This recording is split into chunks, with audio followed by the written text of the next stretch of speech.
오늘 우리에게 주신 하나님의 말씀은 느헤미야 8장 1절과 5절, 마태복음 5장 1절에서 12절 말씀입니다. 이스라엘 자손이 자기들의 성읍에 거주하였더니 일곱째 달에 이르러 모든 백성이 일제히 수문 앞 광장에 모여 학사 에스라에게 여호와께서 이스라엘에게 명령하신 모세의 율법책을 가져오기를 청하매, 일곱째 달 초하루에 제사장 에스라가 율법책을 가지고 회중 앞 곧 남자나 여자나 알아들을 만한 모든 사람 앞에 이르러 수문 앞 광장에서 새벽부터 종호까지 남자나 여자나 알아들을 만한 모든 사람 앞에서 읽음에 뭇 백성이 그 율법책에 귀를 기울였는데, 그때 학사 에스라가 특별히 지은 나무 강단에 서고 그의 곁 오른쪽에 선 자는 마따디아 스마와 아냐야와 우리야와 힐기야와 마세야요, 그의 왼쪽에 선 자는 부다야와 미사엘과 말기야와 하숨과 하스바다나와 스가랴와 무슬람이라. 에스라가 모든 백성 위에 서서 그들 목전에 책을 펴니 책을 펼 때에 모든 백성이 일어서니라. 마태복음 5장 1절에서 12절 말씀입니다. 예수께서 무리를 보시고 산에 올라가 앉으시니 제자들이 나온지라. 입을 열어 가르쳐 이르시되, 심령이 가난한 자는 복이 있나니 천국이 그들의 것이며, 애통하는 자는 복이 있나니 그들이 위로를 받을 것이며, 온유한 자는 복이 있나니 그들이 땅을 기업으로 받을 것이며, 의에 줄이고 목마른 자는 복이 있나니 그들이 배부를 것이며, 긍휼히 여기는 자는 복이 있나니 그들이 긍휼히 여김을 받을 것이며, 마음이 청결한 자는 복이 있나니 그들이 하나님을 볼 것이며, 화평하게 하는 자는 복이 있나니 그들이 하나님의 아들이라 일컬음을 받을 것이며, 의를 위하여 박해를 받는 자는 복이 있나니 천국이 그들의 것임이라. 나로 말미암아 너희를 욕하고 박해하고 거짓으로 너희를 거슬러 모든 악한 말을 할 때에는 너희에게 복이 있나니 기뻐하고 즐거워하라. 하늘에서 너희의 상이 큼이라. 너희 전에 있던 선지자들도 이같이 박해하였느니라. 아멘.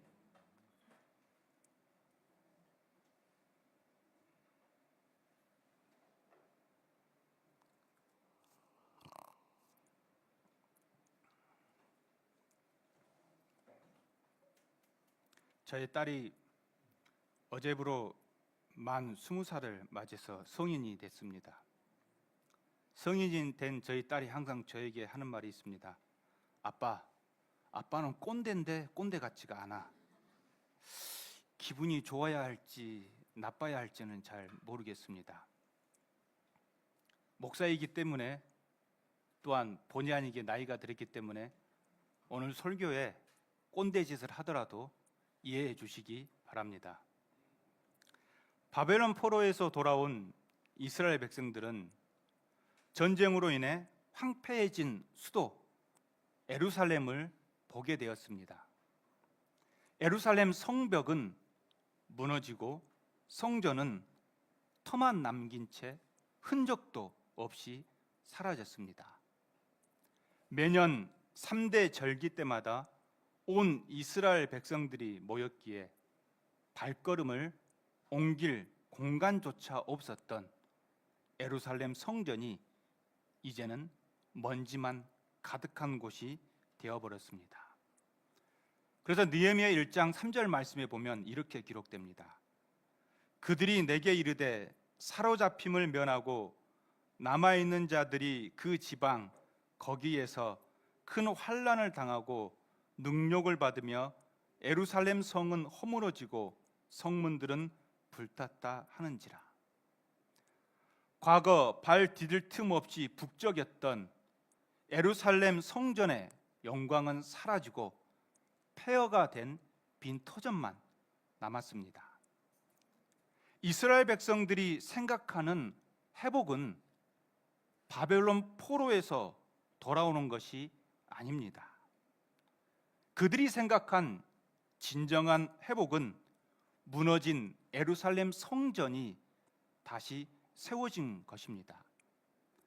그래서 바벨론 포로에서 돌아온 이들은 이스라엘의 완전한 회복을 위하여 새로운 성전을 건축하기 시작했습니다. 스룹바벨 총독과 함께 학개, 스가랴, 에스라 선지자의 권면으로 다시 새로운 성전을 세웠습니다. 총독 스룹바벨의 지휘로 건축이 시작했다 하여 그 성전을 스룹바벨 성전이라고 불렀습니다.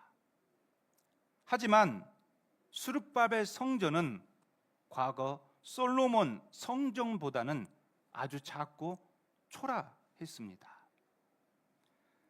에스라 3장 12절과 13절 말씀 보면 이렇게 기록됩니다. 제사장들과 레위 사람들과 나이 많은 족장들은 첫 성전을 보았으므로 이제 이 성전의 기초가 놓임을 보고 대성통곡하였으나 여러 사람은 기쁨으로 크게 함성을 지르니 백성이 크게 외쳐 소리가 멀리 들으므로 즐거이 부르는 소리와 통곡하는 소리를 백성들이 분간하지 못하였더라. 나이가 들었던 사람은 과거 솔로몬 성전의 크기를 위엄을 보았기에 스룹바벨 성전이 만들어지는 것으로 인하여 안타까워했습니다. 과거 우리가 하나님께 예배드렸던 성전은 위대했는데 지금 만든 성전은 너무 작고 초라하구나.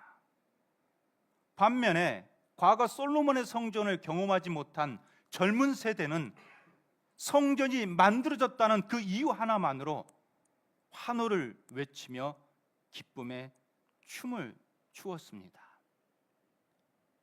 나이가 들었던 젊은 친구들이 있든 어찌됐건 이스라엘은 무너졌던 성전이 다시 세워졌습니다. 바벨론 포로에서 돌아온 이스라엘 백성들에게 어쩜 새로운 회복의 시작이 된 겁니다. 회복은 원래 원래의 곳으로 또는 원래의 자리로 돌아가는 것을 말합니다. 우리는 몸에 상처가 났다가 그 상처가 빨리 아무는 것을 보고 회복력이 좋다라고 말합니다. 이렇게 회복은 원래의 자리를 이탈했거나 또는 변형되었다가 다시 그 자리로 돌아가는 것을 말합니다. 오늘 본문은 그렇게 세워진 스룹바벨 성전에서 모세에게 명령한 하나님의 말씀이 다시 선포되어지는 역사적인 날입니다. 다시 원래의 이스라엘로 회복되어지는 기쁨의 날입니다. 그래서 모든 이스라엘 백성들은 선포되어지는 하나님의 말씀에 기쁨으로 화답하였습니다. 느헤미야 8장 5절과 6절 말씀 보면 이렇게 기록됩니다. 에스라가 모든 백성 위에 서서 그들 목전에 책을 펴니 책을 펼 때에 모든 백성이 일어서니라. 에스라가 위대하신 하나님 여호와를 송축하매 모든 백성이 손을 들고 아멘 아멘하고 응답하고 몸을 굽혀 얼굴을 땅에 대고 여호와께 경배하니라. 오늘은 502주년을 기념하는 종교개혁 주일입니다. 종교개혁은 마르틴 루터가 다시 말씀으로 돌아가자, 다시 말씀으로 회복하자는 모티브를 통해 시작한 것입니다. 하지만 502년이 지난 지금 우리의 모습은 어떠합니까? 크리스찬들에게 있어서 회복의 기본 전제는 하나님의 말씀으로 돌아가는 것입니다. 하나님의 거룩한 성전에서 선포되는 하나님의 말씀에 귀 기울이며 그 말씀으로 인해 삶의 작은 변화를 일으키는 것입니다. 저는 오랜 시간 청년 목회를 했습니다. 10년의 기간 동안 새벽 2시 이전에 집을 들어간 적이 없었습니다. 10년의 기간 동안 단 한 번도 사례비를 집에 가져다 준 적이 없습니다. 왜 그렇게 비싼 것만 먹는지 모르겠습니다. 목사님, 오늘 만나주세요. 오늘 밥 먹게요. 분명히 지들이 밥 먹자 얘기해놓고 돈은 안 내요. 참 환장합니다. 요수에서 공단에 있는 근로자들이 있는 곳에서 청년들과 함께 교회를 했었습니다. 순천대학교 앞에서 청년 목회를 했습니다. 남원에 노동하는 청년들과 함께 교회를 했었습니다. 그리고 강주의 수안지구에 있는 빛가사랑교회에서 청년 목회를 했습니다. 오치동에 있을 때는 막 가보니까 청년들이 12명이 예배 드리고 있었습니다. 그 얘들과 10년 동안 새벽 2시까지 놀러 다녔습니다. 수안지구 빛가사랑교회 성전 짓고 옮기고 나올 때 120명이 청년들이 예배를 드렸습니다. 저는 개인적으로 청년은 하나님 나라에서 그리고 이 땅의 교회에서 가장 중요한 허리 역할을 한다고 생각합니다. 한국 교회에 허리가 없으면 위아래 모두 끊어지고 무너집니다. 기억하는 교회는 허리만 있습니다. 아주 허리가 든든할 것 같아요. 왜 박주대 목사님이 저보다 살이 쪘는가 딱 보면 허리가 든든해서 아마 살이 찐 것 같습니다. 허리가 튼튼해야 위아래로 힘을 뻗을 수 있습니다. 청년 목회를 하면서 청년 사역자들에게 자주 하는 잔소리가 있습니다. 제가 아까 꼰대 약간 한다고 했는데요. 제가 청년 목회를 지금은 하지 않습니다. 후회를 되게 많이 합니다. 성경을 가르치며 신학생을 가르치며 목사들을 가르치는 사역을 했습니다. 청년들과 함께 새벽 2시까지 이야기 들어주고 함께 산책하며 그렇게 보냈습니다. 수없이 많은 청년들을 신학교에 보냈고 목회자로 세웠습니다. 안타깝게 3분의 2가 신대원 3학년 때 그만두고 신앙까지 버리고 다 딴 길로 갔습니다. 그 소식에 참 많이 울었습니다. 굉장히 많이 힘들어했습니다. 그래서 저는 청년들에게, 믿음을 가지고 있는 청년들에게 꼭 하는 이야기가 있습니다. 신앙은 카타르시스를 느끼는 것이 아니라 하나님의 말씀이 선포되는 예배를 통해, 그리고 그 말씀을 통해 삶의 변화가 일어나는 것이다. 대놓고 한 얘기는 아니에요. 드럼을 치면서, 악기를 연주하면서, 그리고 목소리를 통해 찬양을 하면서 어떠한 짜릿함을 느끼는 것은 신앙의 길에서 결코 오래 갈 수 없습니다. 믿음은 카타르시스를 느끼며 짜릿함을 느끼는 게 아닙니다. 믿음은 하나님의 말씀을 통해 변화를 경험하는 것입니다. 예배에 선포되는 그 말씀이 삶에 조금씩 자리를 잡아가는 겁니다. 악기를 다루면서, 찬양을 하면서, 청년 사역을 도우면서 스트레스를 풀거나 또는 우리 안에 아픔과 서러움을 날리는 것이 아닌 그러한 사역들을 통해 우리 안에 계시는 성령님과 회복을 하는 것입니다. 청년들이 12명 있을 때나 120명이 있을 때나 똑같은 게 무엇인지 아십니까? 예배 도중에 아멘이 없어요. 징글징글합니다. 같이 커피 먹으러 티타임 때 아니면 같이 농구를 하고 막 운동을 하면서 얘기합니다. 야, 예배 시간에 아멘 좀 해야. 알았습니다, 목사님. 예배 시간 되면 고요합니다. 이게 청년인지 노인인지. 노인들은 그래도 아멘 이렇게나도 해요. 청년들은 아멘도 안 합니다. 아이러니한 거는 시대가 바뀌니까 3분의 1은 예배 시간에 핸드폰에 집중해 있어요. 뭐 때문에 집중하는지 모르겠습니다. 목사님이 하시는 말씀이 틀린가 맞는가 확인하고 있는지는 어쩐지는 모르겠습니다. 죄송한 얘기지만 예배 시간에는 핸드폰을 내려놓은 것도 하나의 예의인 것 같아요. 목사님들은 그래도 꼰대 같지만 그래도 한 주간 동안 여러분들에게 어떤 양식을 먹일까 무릎으로 기도하며 많은 시간 준비합니다. 박재도 목사님을 제가 친하지는 않습니다.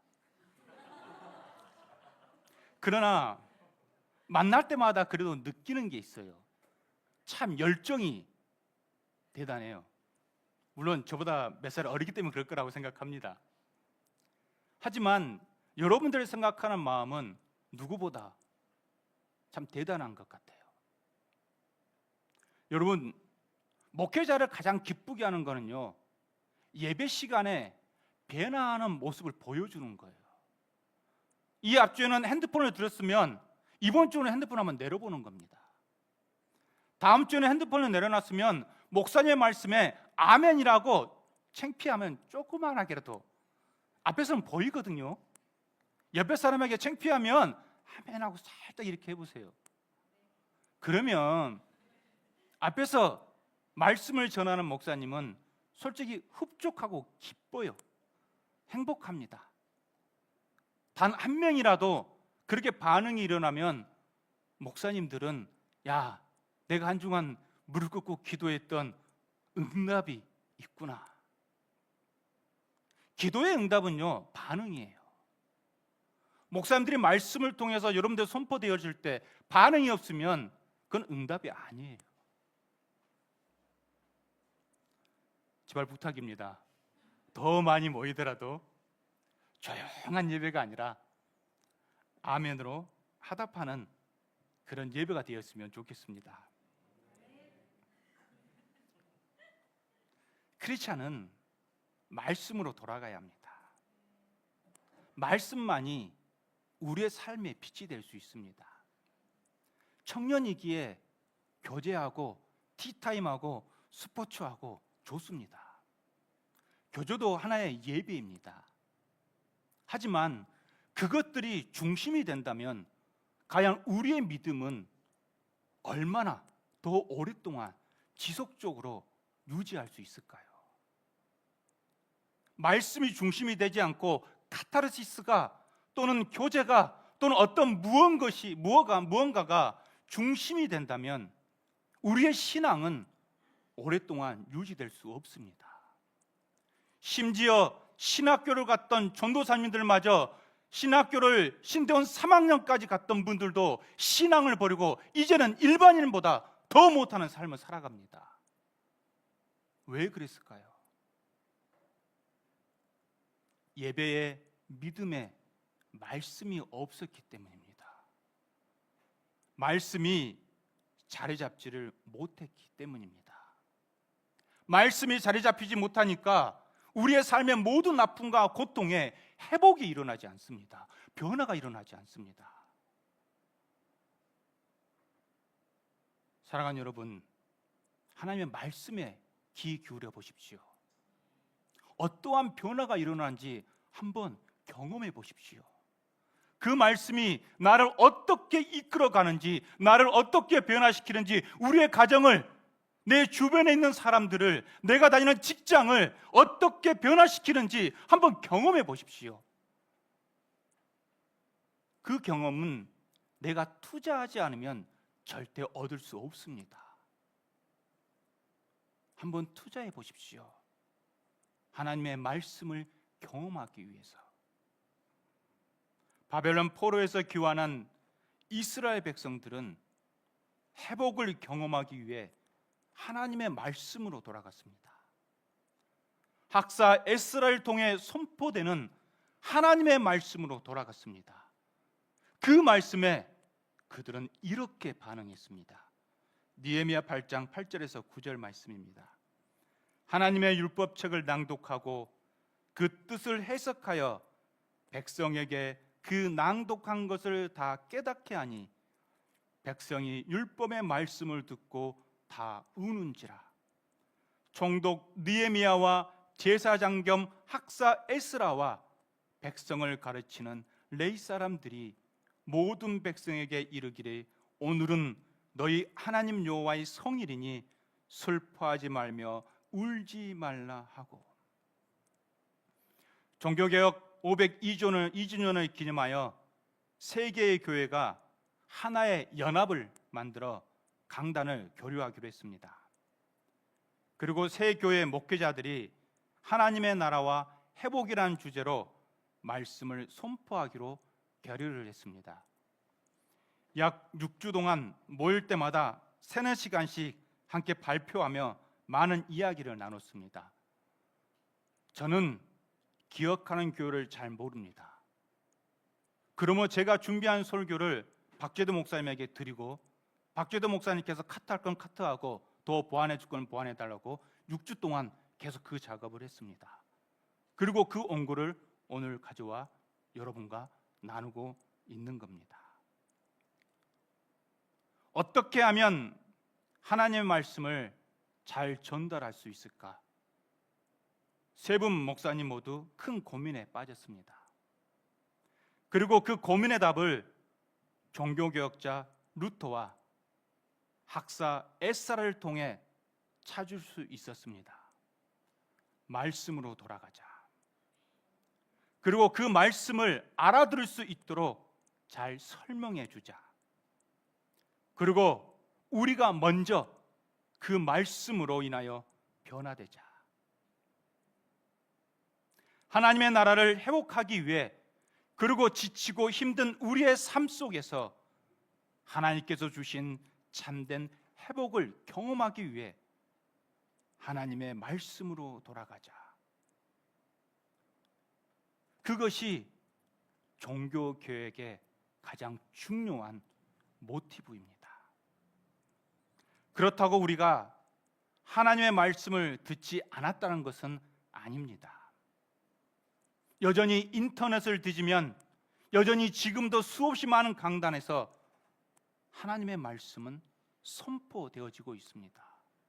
여전히 많은 성경은 해석되어지고 있습니다. 하지만 선포된 말씀은 있는데 그 말씀을 깨닫는 사람은 없습니다. 왜 선포된 말씀을 있는데 그 말씀을 깨닫는 사람은 없을까요? 그 이유는 하나님의 말씀을 우리가 듣고 싶은 대로, 우리가 보고 싶은 대로만 집중하고 있기 때문입니다. 꼰대 같은 말씀은 안 듣습니다. 한국 교회가 제일 좋아하는 말씀은 축복입니다. 레위기 26장, 신명기 28장 너무 좋아합니다. 일단 말씀 끝나고 찬양할 건데 그 축복송이 바로 레위기 26장과 레위기 28장을 통해 기록한 찬양입니다. 말씀 복귀합니다. 축복 찬양, 축복에 관련된 말씀 보면 얼굴이 미소가 번뜩합니다. 저주받는 말씀 때문에 목사님한테 실족하고 실망합니다. 왜 저에게 이런 말씀 줍니까? 우리가 하나님의 말씀을 우리가 듣고 싶은 대로 보고 싶은 데에만 집중하기 때문에 우리는 하나님의 말씀을 깨달을 수가 없는 겁니다. 예수님께서 활동했던 시대도 그랬습니다. 다들 예수님께서 전해주신 말씀에 귀를 기울이기보다는 자신의 입맛에 맞는 말씀만 들었습니다. 갈릴리오스 언덕에서 선포되는 말씀도 십자가 위에서 전해지는 말씀도 모두 자신의 입맛에 맞는 말씀만 들었습니다. 그러다 보니 선포되는 말씀의 본질은 사라지고 비본질적인 것만 남게 되었습니다. 왜 우리가 청년들의 믿음이 흔들리고 청년들의 믿음이 오래가지 못한다고 말한지 아십니까? 청년들의 믿음이 비본질에 집중되어져 있기 때문입니다. 본질을 중요시 여겨야 되는데 본질보다 비본질을 더 중요시 여기기 때문입니다. 본질보다 비본질에 더 많은 시간을 할애하기 때문입니다. 오늘 우리에게 주신 마태복음 5장 1절과 12절에 기록되어 있는 팔복의 말씀이 그렇습니다. 엄청난 축복의 말씀입니다. 만약 크리스찬의 믿음 속에서 팔복의 복을 다 누리고 산다면 하나님의 나라는 이미 이 땅에 왔고 이미 우리의 삶은 회복이 되었을 겁니다. 하지만 안타깝게도 대다수 크리스찬들은 예수 그리스도께서 선포하신 은혜의 축복을 못 누리고 살아갑니다. 여전히 우리는 듣고 싶은 대로 보고 싶은 대로만 팔복의 말씀을 읽어나가고 있기 때문입니다. 그렇다면 과연 어떻게 하나님의 말씀을 받아들여야 회복의 은혜를, 본질의 말씀을 깨달을 수 있을까요? 어떻게 하면 말씀으로 돌아갈 수 있을까요? 팔복의 말씀 이렇습니다. 심령이 가난한 자는 복이 있나니 천국이 그들의 것이며 애통하는 자는 복이 있나니 그들이 위로를 받을 것이며 온유한 자는 복이 있나니 그들이 땅을 기업으로 받을 것이요 의에 주리고 목마른 자는 복이 있나니 그들이 배부를 것입니다. 보세요. 천국, 위로, 배부르고 땅 소유하고 하나님 보고 하나님의 아들이라고 하고 얼마나 좋습니까? 이거 다 받았다면 굳이 우리가 이 시간에 잠 더 자지 예배를 드리고 있겠습니까? 어제 더 신나게 놀았을 건데. 하지만 많은 크리스찬들이 팔복을 통해 선포된 예수 그리스도의 은혜를 누리지 못합니다. 왜일까요? 이는 우리가 본질이 아닌 비본질인 축복에만 관심이 있기 때문입니다. 말씀 잘 보면 그렇습니다. 심령이 가난한 자는 복이 있나니.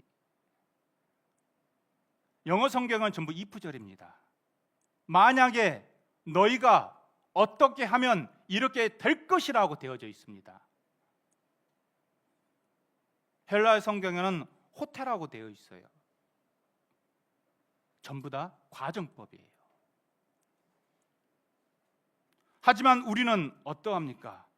많은 크리스찬들이 팔복의 말씀을 통해 천국을 소유하고자 합니다.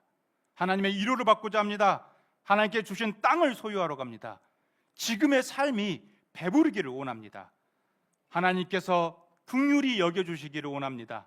간절히 하나님을 볼 수 있기를 소망합니다. 하나님의 자녀라 일컬음을 받기를 원합니다. 무엇보다 무작정 천국을 소유하러 갑니다. 하지만 아이러니하게 갈릴리 언덕에서 선포된 축복의 말씀을 단 하나도 못 누립니다. 심지어 예수 그리스도께서 우리에게 주시는 참된 회복의 은혜도 누리지 못합니다.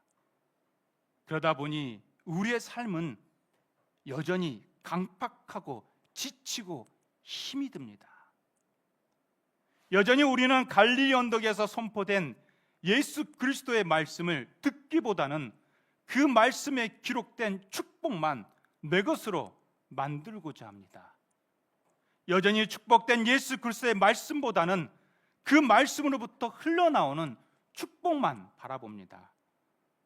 그러다 보니 우리의 믿음은 언제나 제자리를 돌고 또 돌고만 있습니다.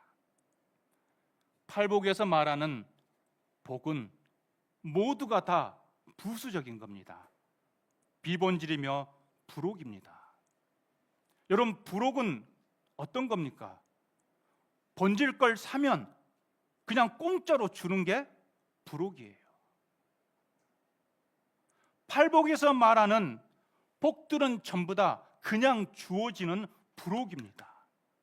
그런데 우리는 하나님의 말씀 보면서 본질 앞에 있는 게 아니라 부록, 그냥 주어지는 것에 집중해 있는 거예요. 주세요.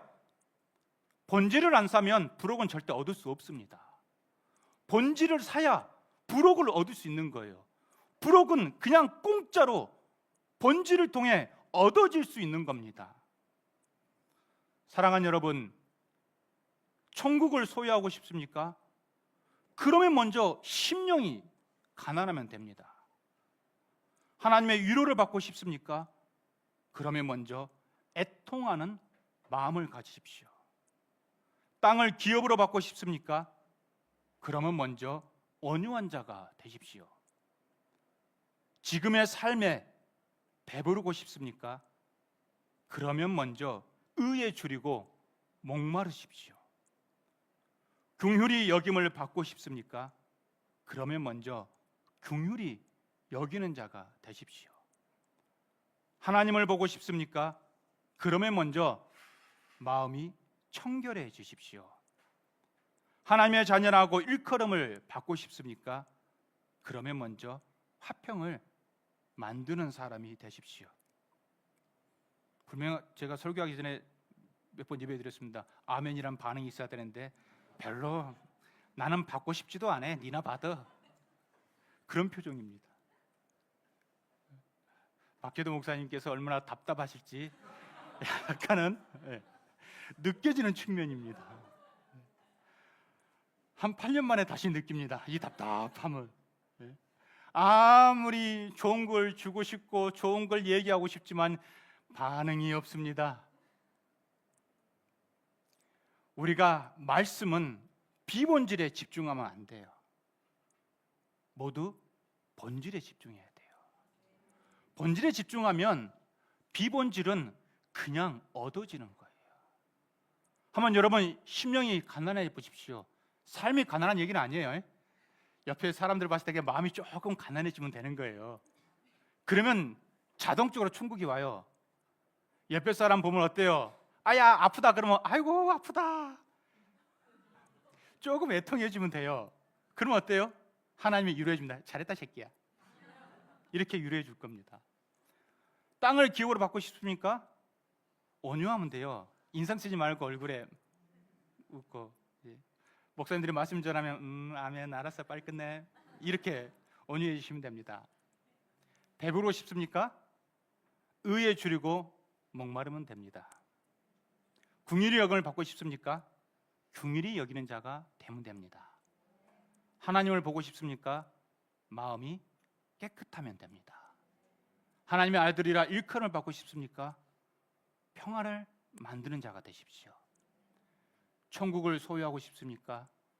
의를 위하여 박해를 받으십시오. 그리하면 예수 그리스도께서 선포하신 팔복의 복을 부록으로 공짜로 누리게 될 것입니다. 무너져 내린 우리의 삶에 회복의 은혜가 다가올 것입니다. 하나님 나라의 회복은 먼 곳에 있는 것이 아닙니다. 그저 선포된 말씀에 우리가 반응하여 변화하면 되는 겁니다. 비본질에 집중하는 것이 아닌 본질에 집중하면 됩니다. 기도하겠습니다. 하나님, 말씀을 주심에 감사합니다. 말씀으로 돌아가라 선포하심에 감사합니다. 본질에 집중하게 하심에 감사합니다. 우리의 입술을 열어주셔서 말씀에 화답하게 하심에 감사합니다. 우리의 삶에 새로운 종교개혁이 말씀으로 일어나게 하여 주시옵소서. 감사드리며 예수 그리스도의 이름으로 기도하옵나이다. 아멘. 할렐루야. 살아계신 하나님을 찬양합니다. 아멘. 네, 말씀으로 돌아가는 우리의 삶이 되었으면 좋겠습니다. 우리의 삶에 오늘 개혁이 되는 날이 되었으면 좋겠습니다. 우리 그래서 저희 수요일마다 말씀을 함께 통독하고 있습니다. 지금 구약 사무엘 상 읽고 있고요. 우리 복음의 정수 로마서를 읽고 있습니다. 점점 부흥해야 되는데요. 점점 소그룹이 돼가고 있습니다. 네, 안 나오시는 분들 오늘 정말 말씀이 우리 삶에 어떻게 일하시는지 경험하고 싶으신 분들 수요일날 함께 나와서 말씀을 읽었으면 좋겠습니다. 더불어 오늘 그래서 큐티 책도 나왔습니다. 네, 뒤에 하나님이 이 광야에 가는 이 이스라엘 백성들한테 그랬어요. 이 말씀이 바다에 건너서 있냐 하늘 위에 있냐 바로 니네 입술에 있다 네 마음에 있다 했어요. 네, 가까이 있습니다. 아주 가까이. 그래서 저기 가까이 있습니다. 가져가세요. 네, 오늘 저희 청년 엘렘 네, 야유회를 간만에 기획했는데 저희 청년과 걸맞는 장소를 저희가 유아 대굴대굴 너리제 유아숲 체험관 네, 순수한 마음으로 가서 무궁화 꽃이 피었습니다를 할 예정이에요. 네, 비가 오는지 안 오는지 모르겠지만 저희 비빔밥 같이 비벼 먹고 같이 오손도손 이야기를 나누고 돌아올 예정인데 네. 날씨를 주관하신 하나님께서 어떻게 하실지 네, 기대합니다.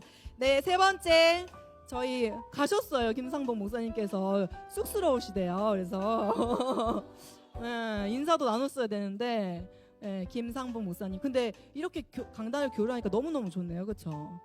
한 번씩은 좀 안 계시는 것도 은혜가 되는 가서는 엄청 잘하실 거예요. 또 박정수는 또 그렇죠? 거기는 아멘을 진짜 잘한다고 했거든요. 그래서 오히려 은혜가 돼서 충만해서 돌아오시지 않을까 생각됩니다. 그리고 네 번째는 추수감사주일 세례 입교 신청자 있습니다. 신청자들은 11월 3일 1차 교육이 있습니다. 신청하신 분들은 날짜 기억하여 주시기 바랍니다. 우리 다섯 번째 카자흐스탄 단기 선교로 모집하고 있습니다. 네, 제가 알기로는 이렇게 한 명 한 명씩 모집되는 것 같아요. 그래서 직장인들도 데려가면 좋겠다는 목사님의 바람이 있는데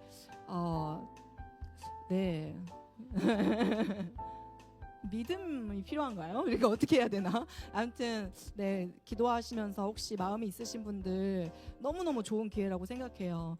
그래서 저는 진짜 20대 또 청년회 때 가장 좋았던 기억이 이 1년을 하나님 앞에 헌신한 기억이었거든요. 믿음으로 드리고 네, 하나님이 진짜로 역사하시는 걸 제가 목도하는 시간이었어요. 그래서 우리 같이 갔으면 좋겠습니다. 우리 해남 새 친구들은 가는 걸로.